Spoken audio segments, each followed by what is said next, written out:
access for Flashback. Today we're going to be looking at issue 22, the Krenim Temporal weapon ship. Here it is now. If you watch my my other Star Trek ship show that I do, I review on the normal collection. This series we're going over the old ones. It's always worth checking out. We've actually just done the Krenim weapon ship, so go and check it out. Make sure you click to subscribe because we do a lot of the videos for the ships as well. But we'll have a little look at this just a moment. But first, let's go through the magazine. So yeah, it's the Krenim weapon ship that featured in Voyager's Year of Hell, two-parter episode. So it has a temporal core, temporal weapons. It also has some energy weapons as well. Anorax is its commander.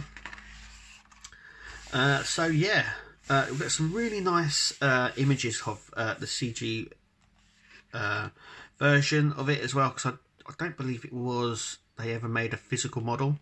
I think this was where they were switching over to more of a CGI look as well. So here's the weapon being used. These are the timelines as well, and poor Voyager, it gets an absolute battering. So we have a side, front, and back view here. Yeah, it looks very digital as well, if you know what I mean. It's got this sort of digital camo all over it, and that reflects in the model as well. Yep, so there's the Krenim weapon ship. Now, obviously, when they first brought this up, they never knew that they were going to be doing, 150 plus. But yeah, we've just reviewed the Krenim weapon ship, so go and check it out. It's a really good one. You can also tell that the model, though appeared on screen, it doesn't seem it's not very detailed on the back there. We also get the Krenim patrol ship as well. I've got a feeling now the collection's been extended, the normal collection, that we'll probably end up getting the Krenim patrol ship at some point. But yeah, there's sort of a layout and a bit more of in-universe information. Then we come on to designing. So this is like the design sketches that we had for the weapon ship. And these are the states of Voyager. So this is what Voyager should have looked at the end of part 1. And in part 2 it should have looked like that. But it was devastated. But nothing as bad as that. I don't even think it'd be operational with that much damage on it. Okay, so these I'm just reading here. Do you know, I haven't really looked at these magazines in years.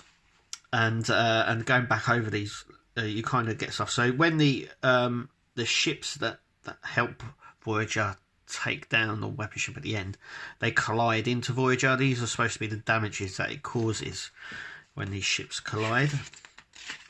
I know a lot of people have said they wanted, they also want a damaged version of Voyager like that from the Year of Hell. Here it is, as you can see. And there's some more sketches there on different versions of the weapon ship as well.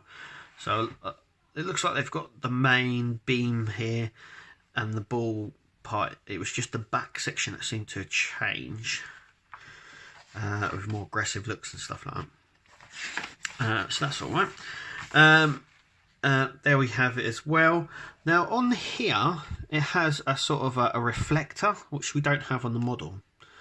I don't know why we don't have it on the model as well, but yeah, it should have had a little reflector on that. Anyway, next time on our next Flashback episode, remember that every Thursday, so make sure you click to subscribe and ring the bell as well, because we release these every Thursday. We'll be looking at issue 23, the Nebula class starship, so we'll be taking a closer look at that.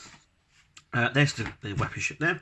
So without further ado, let's take a closer look. Here is the Krenim weapon ship. Now, if you watch my other Star Trek show, you will know that I go on about this sort of digital printing. Now, I never knew, going back, I never knew they've always done it.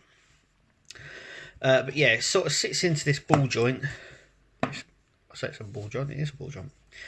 Let's have a look at the number. So it's quite a high AA number. But it sits in like this, so angles. So if you stick it in there, it doesn't work. But if you stick it in this way, it works perfectly. So it sits in there really nicely. The die cast is at the back here, so this is all die cast. The rest is plastic. So let's get a closer look at it. Okay, so as you can see, we have this sort of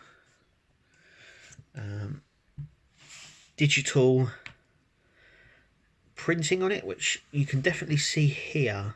Let me just take that off. See if I can show you. Like here, you can definitely see the digital patterning just here.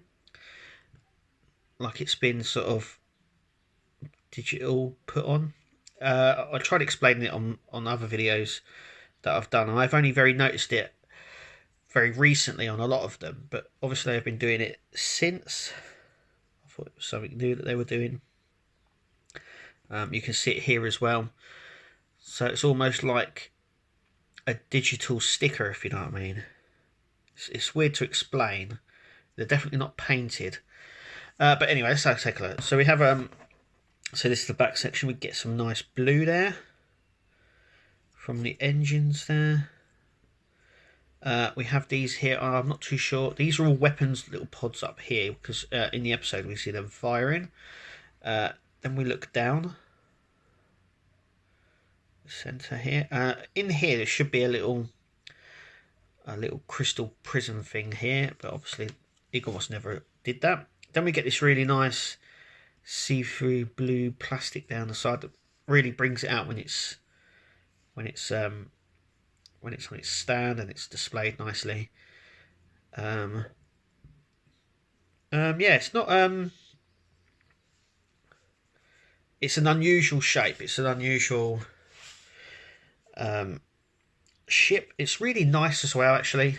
Come to think of it, it's one of these ones that, even though it's unusual, it's a really nice one to have in the collection. Especially now that we now have the Krenim weapon, the Krenim warship, shall I say? Sorry. And no doubt we'll probably end up getting the Krenim patrol ship as well. So we have a nice little collection there. Yeah, but it's like I said, it's a really nice. It's nicely detailed, as you can see. So we have this sort of weathering, like scratch down here that you can see. So that is all paint work, just all paint on there. So that's not what I've done. That's how it's painted. Yeah, so the back section is quite heavy, and the front section is very, as you can see in there, it makes it very top heavy, but it sits in there really well. And yeah, I don't think it's supposed to sit like that. I don't think it ever would. But yeah, yeah, it's a really nice one.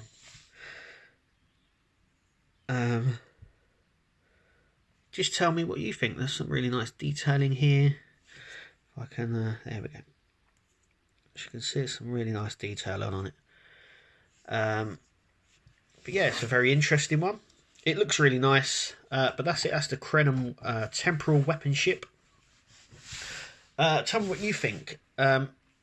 Also, it's quite good if you play Star Trek STO, Star Trek Online, the game, because I do believe you can have this now as a playable ship, and it would, you know, if you're into your game stuff like that, it'd be worth getting just to pick up.